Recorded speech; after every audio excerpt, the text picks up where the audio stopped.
అందరికీ నమస్కారం అండి. తెలుగు స్టోరీ బుక్ ఛానల్కి స్వాగతం. ఈరోజు నేను మీకు వినిపించబోతున్న కథ డి కామేశ్వరి గారు రచించిన అమ్మమ్మ గారి వంట. కథను చివరి వరకు వినండి. నచ్చితే లైక్ చేయండి. కొత్తగా మన ఛానల్ని చూస్తున్నట్లయితే కనుక సబ్స్క్రైబ్ చేసుకోవడం అస్సలు మర్చిపోవద్దు. మరిక కథలోకి వెళ్ళిపోదామా? ఏమండోయ్, ఒక గావుకేక పెట్టింది కనక మహాలక్ష్మి. వీధి వరండాలో సావకాశంగా పేపర్ తిరిగేస్తున్న ఏవండి తుళ్ళిపడి ఊడి పడుతున్న లుంగి కట్టుకుంటూ లేచి లోపలికి పరిగెత్తాడు.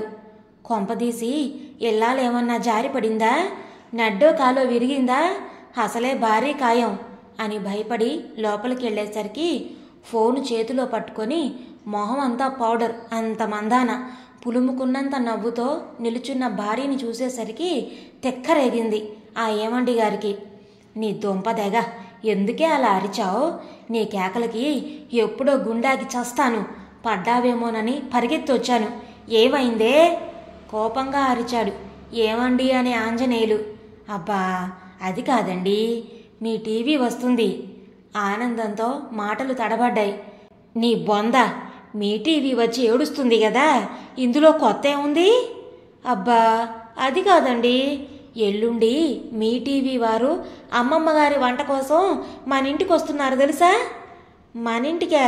ఎందుకు? అబ్బా మొద్దు బుర్రా, ఎందుకేమిటి, నా వంట ప్రోగ్రాం షూట్ చేయడానికి వస్తున్నారు తబ్బిబ్బవుతూ అంది ఆవిడ. నీ వంట నీ ప్రోగ్రామా? హతోస్మి, నువ్వే దొరికావా వాళ్ళకి? ఇల్లాలి చేతి వంట గత 35 ఏళ్లుగా తింటున్న ఆయన కంటే ఆ రుచులు ఎవరికి తెలుస్తాయి? కనకమ్మ మొగుడి వంక చురచురా చూస్తూ, అంతేలేండి, పెరటి చెట్టు వైద్యానికి పనికిరాదు, పెళ్ళాం వంట రుచి మొగుడికి తెలీదు, మీకో దండం, అదంతే, రోజు ఉండే గోలేగా మన మధ్య. పదండి, ముందు బ్యాంకుకి వెళ్ళాలి మనం, బట్టలు మార్చుకోండి ఆర్డర్ వేసింది. బ్యాంకుకి ఎందుకు? నీ వంటకి ఎన్ని వేలు కావాలేంటి డబ్బు? వెటకారంగా అన్నాడాయన. కనకమ్మ నుదుట కొట్టుకొని, ఇదేం అయోమయం మొగుడమ్మా, రోజు టీవీలో నాతో పాటు వంటల ప్రోగ్రాం చూస్తున్నారుగా, కళ్ళు ఎంత చేసుకొని? చూడక చస్తానా, రిమోట్ నా చేతికి వస్తే కదా అమాయకంగా అన్నారాయన. చూడండి, వంటల ప్రోగ్రాంలో అందరూ చక్కగా వెండి కటోరీలు, పళ్ళాలు, బౌల్స్ అన్నీ ఎంత నెగనెగలాడుతూ చక్కగా అలంకరిస్తారు కదా. కటోరీలలో పంచదార, పిండి కూరలు అన్నీ నింపి పెడతారు కదా. ఆవాలు, జీలకర్ర, ఉల్లిపాయల ముక్కలకి వెండి సామాన్ ఎందుకే? స్టీలు బొచ్చులు ఇంటి నిండా ఉన్నాయి కదా. ఇప్పుడు బ్యాంకు నుంచి అవన్నీ తెచ్చి ఇంట్లో పెట్టుకుంటే రోజులు అసలే బాగలేవు. చాలే ఊరుకోండి, వెండి సామానే కాదు నగలు తెచ్చుకోవాలి. ఇదేం పెళ్ళ వడుగా నగలు దిగేసుకోవడానికి? మళ్ళీ ఓ అడ్డుపుల్ల వేశాడు. నా కర్మ, అందరు ఆడవాళ్ళు చక్కగా పట్టు చీరలు కట్టుకొని ఒంటి నిండా నగలు పెట్టుకొని మహాలక్ష్మిలా కలకల్లాడిపోతుంటారు. చూడట్లేదా? పెళ్ళాం చక్కగా కనపడాలన్న ఆరాటం ఏ కోసానా లేదు. మీతో వాదించే టైం లేదు. మీరు రానంటే ఆటోలో పోతా. అంత బంగారం వెండి పట్టుకొని ఆటోలో వస్తే ఏదైనా అయితే నన్ను అనొద్దు కోపంగా అంది. పతిదేవుడు గతిలేక సతి వెన్నంటాడు. బ్యాంకు నుంచి నగల షాపుకి వెళ్ళి వెండి సామాన్లు పాలిష్ పెట్టించి తెచ్చింది. రాగానే బీరువాలో చీరలన్నీ అటు ఇటు లాగి మంచి రంగు బ్లౌజ్ ఉన్న చీర సెలెక్ట్ చేసుకుంది. టైం లేదు, లేకపోతే కొత్త చీర కొందును అనుకుంది. ఆ మర్నాడంతా ఇంట్లో ఒకటే హడావిడి. ఇల్లంతా బూజులు దులిపించి, కర్టెన్లు, సోఫా కవర్లు మార్చి, షోకేసులో బొమ్మలన్నీ సర్ది, దుప్పట్లు కొత్తవి వేసి, ఫ్లవర్ వాజులో పాత ప్లాస్టిక్ పువ్వులు తీసి కొత్త పువ్వులు మార్చి ఒకటే హడావిడి పడిపోయింది. ఏమిటి బాబు ఈ హడావిడి? పిల్లల పెళ్లి కన్నా ఇలా సర్దావా ఇల్లు? మాట్లాడకండి, ఓ మూల కూర్చోండి, అడ్డు రాకండి కన్నెర్ర చేసింది. ఇంతకీ ఏ వంట చేస్తున్నావు? కుతూహలంగా అడిగాడాయన. సస్పెన్స్, ముందు చెప్పకూడదు పోజు కొట్టింది. ఆ సాయంత్రం బ్యూటీ పార్లర్కి వెళ్ళి ఫేషియల్ చేయించుకొని, జుట్టుకి రంగు వేయించుకొని, అట్నుంచి బజార్కి వెళ్ళి వంటకు కావలసిన సామానంతా కొనుక్కొచ్చింది. ఆ మర్నాడు తెల్లారే 5 గంటలకు లేచింది కనకమ్మ గారు. రాత్రంతా నిద్రపోతే కదా ఆవిడ. ఎలా పడుతుంది? టీవీలో పడ్డమంటే మజాకానా మరి? ఎన్నిసార్లు ఎస్ఎంఎస్లు ఉత్తరాలు పంపింది.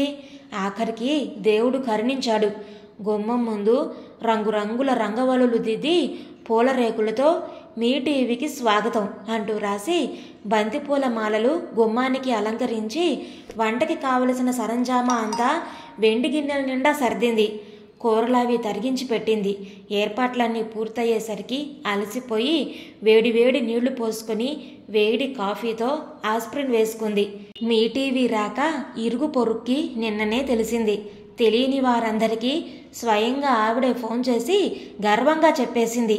ఆడబడుచుకి చెల్లెలకి ఫోన్ చేసి సాయానికి రమ్మంది. ఇరుగు పొరుగు వస్తామంటే అబ్బే ఇంతమంది వస్తే గోలవుతుందంటారు, అయినా టీవీలో ఎలాగైనా చూస్తారుగా అనేసింది. 11 గంటలకి టీవీ వాళ్ళ నుంచి ఫోన్, మరో 10 నిమిషాల్లో వస్తున్నామని. వ్యాన్ హారన్ మోగ్గానే రండర్రా వాళ్ళొచ్చారు అని హడావిడి పడుతూ బొకే వెండి పళ్ళెం పట్టుకొని ఆడవాళ్లంతా గేటు దగ్గరికి నడిచారు. బాగుంది వెర్రి. మగపెళ్లి వారికి ఎదురు సన్నాహంలా హడావిడి. యాంకరమ్మకి కాళ్ళు గడిగి హారతిస్తుందేమో నవ్వుకున్నాడు ఆంజనేయులు. కాళ్ళు కడిగి హారతి ఇవ్వలేదు గాని బొట్టు పెట్టి రవికగుడ్డ పళ్ళు చేతిలో పెట్టి బొకే అందించి అట్టహాసంగా ఆహ్వానించింది కనకమ్మ గారు.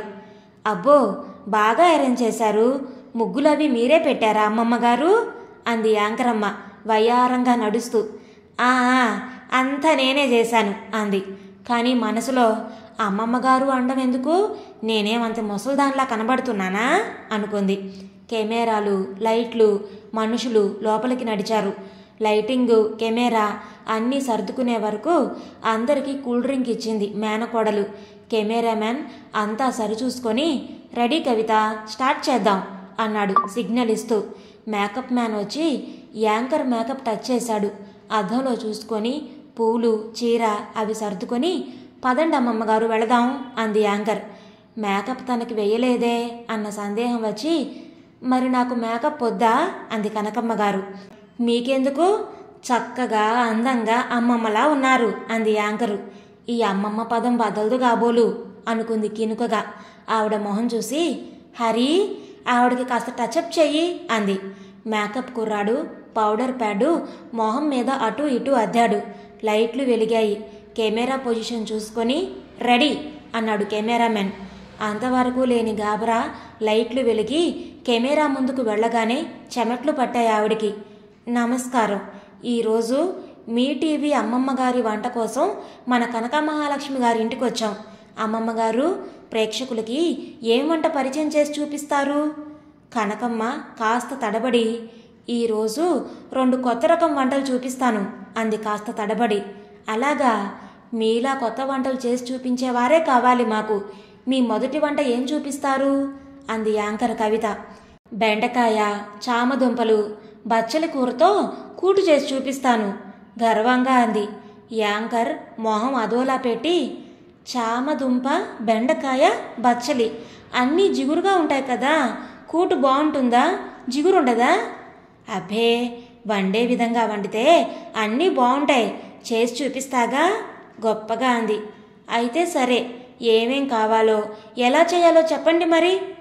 కుక్కర్లో 1 కప్పు పెసరపప్పు ఉడికించి పెట్టుకోవాలి. 1 కొబ్బరి చిప్ప 4 పచ్చిమిర్చి జీలకర్ర వేసి రుబ్బి పెట్టుకోవాలి. ఒక్కొక్కటి చూపిస్తూ అంది. ఓ, ఇవన్నీ ముందే రెడీ చేసి పెట్టుకున్నారన్నమాట. ఎంతైనా అమ్మమ్మల కాలంలో అంతా పద్ధతి ప్రకారం చేసేవారు మెచ్చుకోలుగా అంది యాంకరు. మరంతే అమ్మాయి, ఈ కాలం వాళ్ళల్లా అన్నీ కుక్కర్లో తలో గిన్నెలో పడేసి ఉడికించడం ఆ వంట అంటే పప్పు సన్నని సగన ఉడకాలి, పులుసు నెమ్మదిగా మరగాలి. హాహా అవునవును, ఆవిడ్ని ఆపకపోతే ధోరణి పక్కత్రోవ పడుతుందనిపించి ఆపింది. సరే, ఇప్పుడేం చేయాలో చెప్పండి. కనకమ్మ గారు కుక్కర్ స్టవ్ మీద పెట్టి నూనె వేసి జీలకర్ర ఆవాలు ఇంగువ కరివేపాకు వేసింది. వేగిందా, ఇంకిప్పుడేం చెయ్యాలి అంది యాంకరు. అయ్యో దానమ్మ కడు పొడక, తొందరపడితే ఎలా అమ్మాయి, పోపు వేగొద్దా, ఆవాలు చిటపట్లాడొద్దా? అయినా మీ టీవీ వంటల్లో పోపు వేస్తారు, అవి వేగకుండా దాని మీద ఉల్లిపాయల ముక్కలు టమాటా ముక్కలు అన్నీ వేసేస్తూ ఉంటారు. అప్పుడు అడుగున పోపు ఎలా వేగుతుంది? ఆవాలు కసకసలాడుతూ నేనెన్నిసార్లు మీకు ఓ కార్డు రాసి పడేద్దాం అనుకున్నాను. అంతేకాదు ప్రతి వంటలో ఇంత అల్లం వెల్లుల్లి ముద్ద పడేస్తారు. అన్నీ ఒకే రుచిలో ఉండవు కూరలు హాస్యంగా అన్నట్టు దులపడం మొదలుపెట్టింది కనకమ్మ. యాంకరమ్మ బిక్కమొహం పెట్టి అవునా అమ్మమ్మ గారు, అలా వేయకూడదా అంది ఏడవలేని నవ్వు నవ్వి.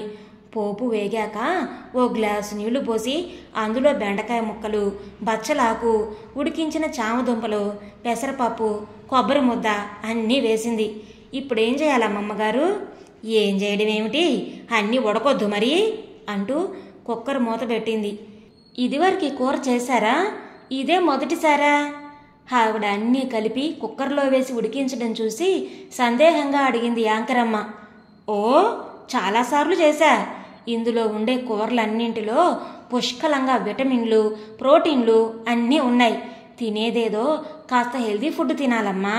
ఈ కాలం పిల్లలు నేతులు, నూనెలు మానేసి ఎండు పుల్లల్లాగా తయారవుతున్నారు. మా కాలంలో అన్నీ తినడం వల్ల చూసావా ఎప్పటికీ మా చర్మం ఎలా నెగనెగలాడుతుందో. అమ్మో, అమ్మమ్మ గారికి విటమిన్లు, ప్రోటీన్లు అన్నీ తెలుసన్నమాట. భలేదానివే అమ్మాయి. అమ్మమ్మ అంటే నాకేం 80 ఏళ్ళు ఉన్నాయా? అమ్మమ్మ అవడానికి ఏముంది, 46 ఏళ్లకే అయిపోయాను. నేను ఇంటర్ చదువుకున్నాను తెలుసా. చదువు రాదని అనుకుంటుందేమోనని సందు చూసి చెప్పేసింది. మరి ఉడికిందేమో చూద్దామా? కవిత తొందర పెట్టి మూత తీయబోయింది. అలా తొందరపడితే ఎలా? ఇప్పుడేగా స్టవ్ ఆర్పాం, ఆవిరి పోవద్దు దబాయింపుగా అంది. అమ్మమ్మగారు తీరిక సమయాల్లో ఏం చేస్తుంటారు? బుక్స్ చదువుతాను, టీవీ చూస్తాను, మీ వంటలన్నీ ఎక్స్పెరిమెంట్ చేస్తూ ఉంటాను. సరే ఇంక చూడండి మరి.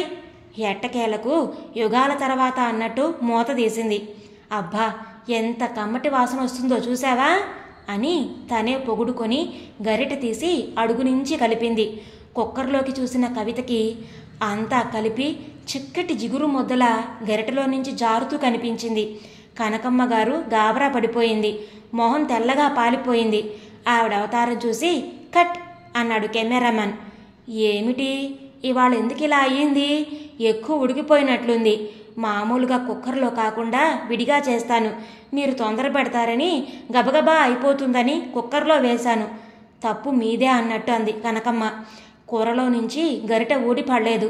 ఆ ఉడికిన కూర వడగడితే ఎన్ని సీసాల జిగురు తయారవుతుందో అనిపించింది కవితకి. పెద్ద గొప్పగా చేస్తానని పోజిచ్చింది. జిగురు కూరలన్నీ కుక్కర్లో వేస్తే బంక ముద్ద కాకపోతే ఏమవుతుంది అనుకుంది కసిగా యాంకరు. అయినా రుచి బాగానే ఉంటుందిలేండి, కాస్త ముద్దైనా సర్దుకుంటూ అంది కనకమ్మ. భగవంతుడా, ఈ జిగురు ముద్ద తింటే నా నోరు మళ్ళీ పెగులుతుందా అని భయపడి ప్రోగ్రామ్ ఇన్ఛార్జు కెమెరామ్యాన్ వంక చూసింది. కూర సరిగ్గా రాలేదు, ఏం చేద్దాం రమేష్ అంది కవిత. పోనీ మళ్ళీ చేస్తాను, కాస్త టైం ఇస్తే ఈసారి సరిగా చేస్తా నసిగింది ఆవిడ. వద్దొద్దు, అంత టైం లేదు. ఉడికిన దాన్ని లాంగ్ షాట్లో చూపించి లాగించేద్దాం. కవిత, ఓ చెంచాతో తింటున్నట్టు పోసిచ్చేయి, లాగించేద్దాం అన్నాడు రమేష్. బితుకు బితుకుమంటూ చెంచాతో కాస్త తీసి నోట్లో పెట్టుకోబోతూ ఉంటే ఆమెకి తెలియకుండానే మొహం వెగటుగా పెట్టింది యాంకరమ్మ. కట్ అన్నాడు కెమెరామ్యాన్. కవిత, ఎక్స్ప్రెషన్ చూసుకో సరిగా రమేష్ హెచ్చరిస్తూ అన్నాడు. కట్ చేయకండి. అలా ముందు వెగటుగా పెట్టి నోట్లో పెట్టుకోగానే అలా క్రమంగా ఆమె మొహంలో ఎంత బాగుంది అన్న ఎక్స్ప్రెషన్ ఇచ్చేసి ఏమో అనుకున్నాను, రుచి చాలా బాగుంది సుమా అనిపించేయండి. డైరెక్షను, ఎడిటింగు తనే చెప్పేసింది కనకమ్మ. రమేష్ చిరాగ్గా చూసి కవిత ఎక్స్ప్రెషన్ ఇచ్చే త్వరగా అని తొందర పెట్టాడు. మొత్తానికి మొదటి వంట పూర్తయిందనిపించారు. మళ్ళీ రెండో వంటకి సీను. అమ్మమ్మగారు, మీ రెండో వంట ఏం చూపిస్తారు? ఎంత మామూలుగా అడగాలనుకున్నా కాస్త అప్రసన్నత తొంగి చూసింది మొహంలో. కనకమ్మ గారి మొహంలో మొదట ఉన్న ఉత్సాహం తగ్గి కళావిహీనమైంది.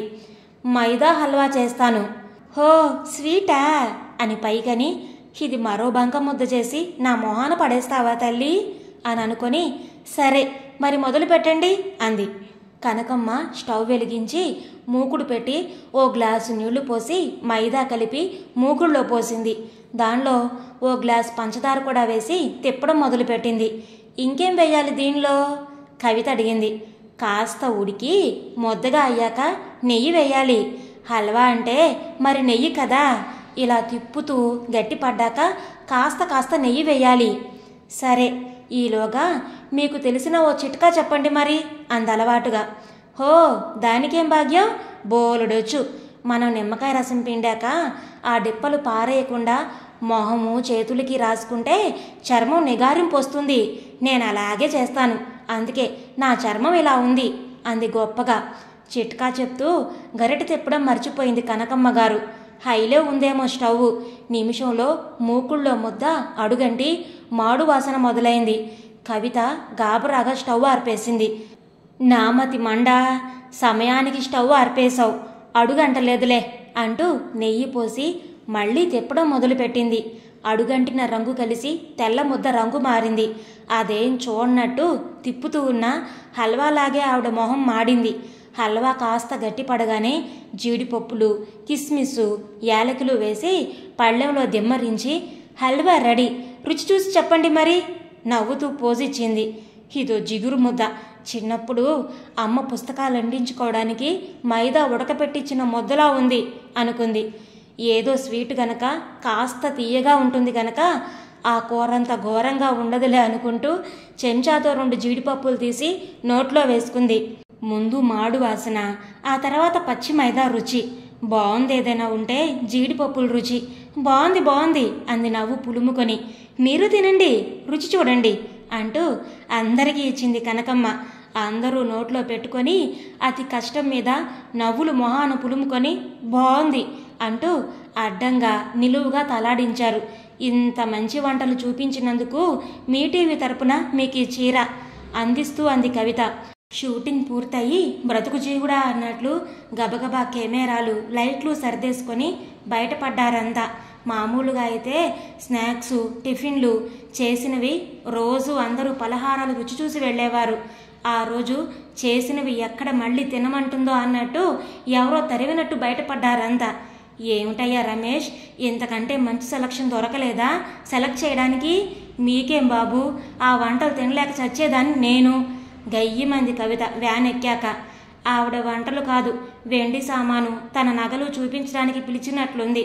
మాటలు మాత్రం కోటలు దాటాయి. ఈ వంటలు ప్రేక్షకులకు చూపిస్తే ఎన్ని తిట్లు తిడతారో, ప్రొడ్యూసర్ ఏమంటాడో ఆలోచించుకో అన్నాడు కెమెరామెన్. మరి చీర కూడా సమర్పించుకున్నాం, ప్రోగ్రాం లేకుండా చీర నష్టం అంటారేమో కవితంది. ఏమో, ప్రొడ్యూసర్కి చూపిద్దాం, ఫైనల్ డెసిషన్ ఆయనే చూసుకుంటాడు రమేష్ అన్నాడు. శంకర్, కాస్త ఈ గుడి, పార్కు వగైరా 4-5 చోట్ల షాట్లు తీద్దాం. ఈవిని వీలైనంత కట్ చేద్దాం. వ్యాన్ ఆపి కాస్త 4-5 షాట్లు తీ అన్నాడు రమేష్.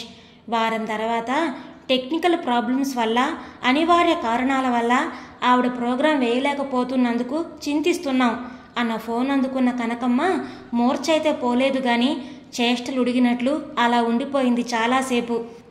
ఇదండి ఈరోజు కథ. మీకు నచ్చిందా? నచ్చితే లైక్ చేయండి, షేర్ చేయండి. అలాగే మీ విలువైన అభిప్రాయాలను కామెంట్స్లో తప్పకుండా తెలియచేయండి.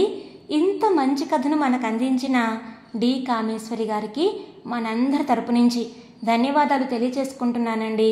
ఇలాంటి మరెన్నో మంచి మంచి కథలు వినడానికి కొత్త వాళ్ళు మన ఛానల్ని తప్పకుండా సబ్స్క్రైబ్ చేసుకోండి. మరొక మంచి కథతో మళ్ళీ కలుద్దాం. అప్పటి వరకు ఉంటానండి.